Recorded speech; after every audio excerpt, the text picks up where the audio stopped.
กับสบายดีอีกรอบเด้อจ้าพี่น้องจ้าสบายดีเบิดทุกคนเด้อจ้า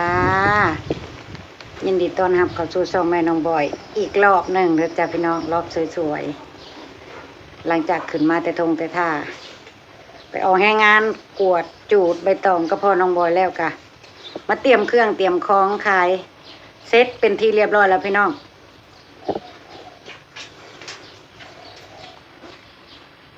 เบิ่งบรรยากาศหานอันน้อยๆของแม่น้องบอยจ้าพี่น้องจ้า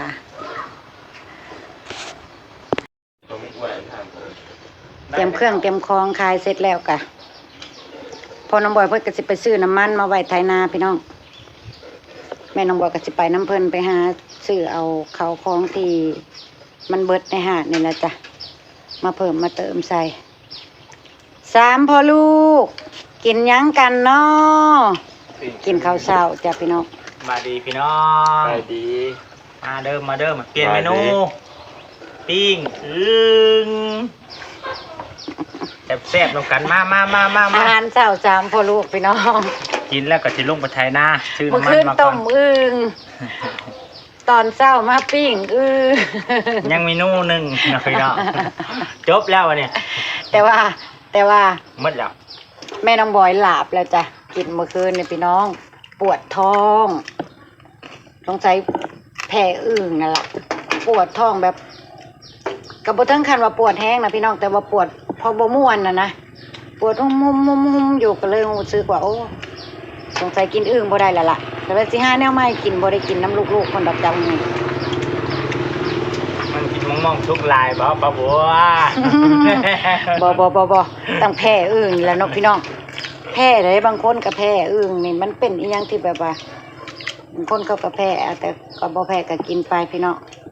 เพราะว่ามันก็แซ่บสำหรับคนนั้นมากินเนาะพอน้องบอยบ่เคยกินเทื่อกินครั้งแรกในชีวิตแต่ก็บ่แพ้คือปลาบัวแซ่บ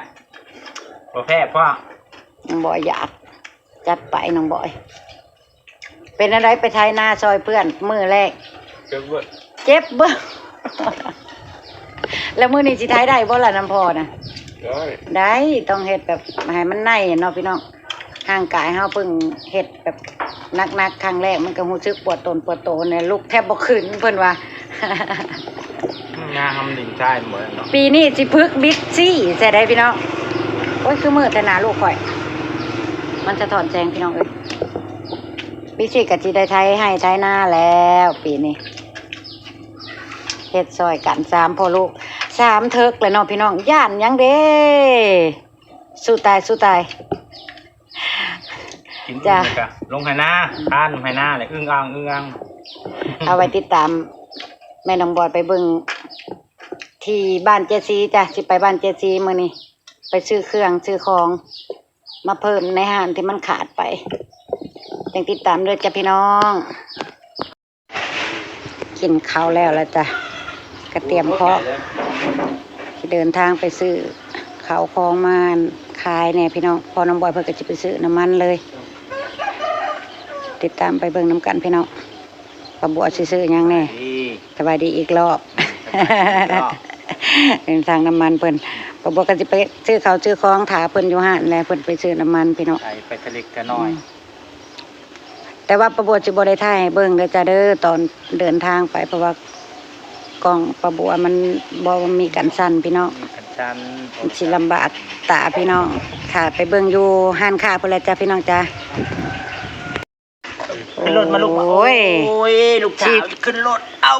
สตาร์ทรถบัดได้ต้องแล่นตามพี่น้องอยากไปน้ำลูกสาวข่อยจะขี่รถจ้าไปบ่ได้จ้ามันข้างถนนบัดบ่มีอันแม่น้องบอยกับบ่มีเชือกจูงเพิ่นน่ะนะพี่น้องกันระวังเพิ่นยากเอาเพิ่นไปนำบ่ได้แต่ว่าทุกครั้งที่ประบัวกับอันพ่อน้องบอยสิไปไสนะเพิ่นต้องแล่นมาในแบบเป็นแบบนี้แหละ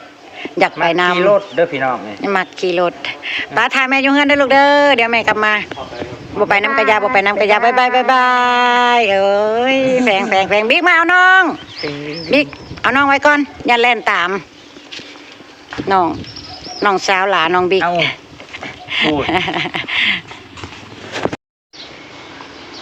มาถึงแล้วจ้ะพี่น้องมาถึงห้าน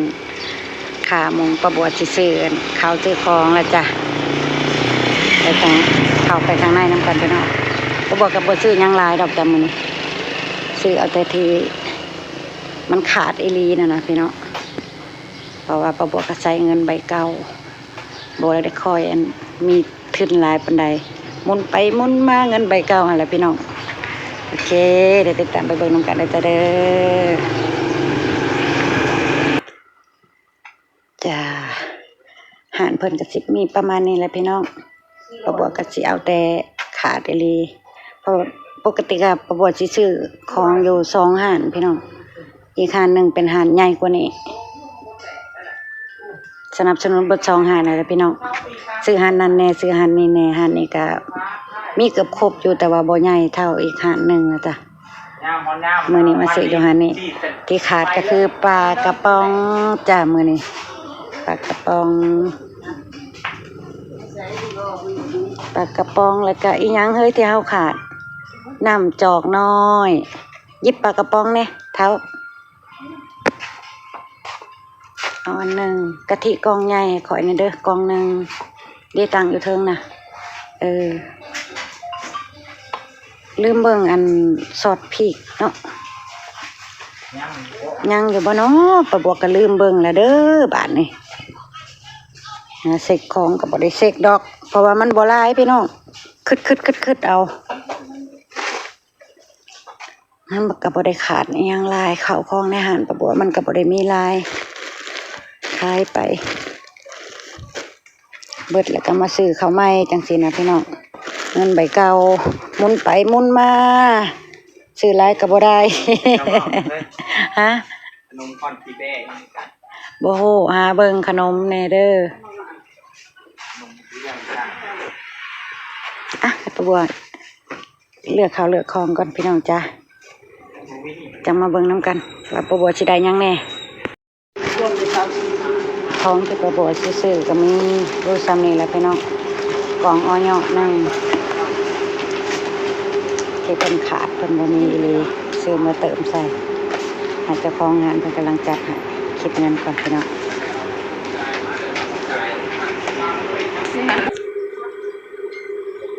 เพิ่นกำลังคิดเงินพี่น้องจ้า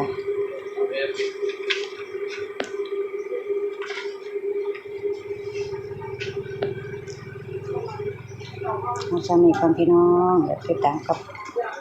บ้านกับเงินนำกันกับแม่น้องบอยดูเงินเด้อจ้าเด้อพี่แม่อยู่พี่มาถึงบ้านแล้วจ้าพี่น้องจ้าเบิ่งแน่จะให้พี่น้องเบิ่งตอนไปก็แล่นตามตอนมาก็แล่นลาดพี่น้อง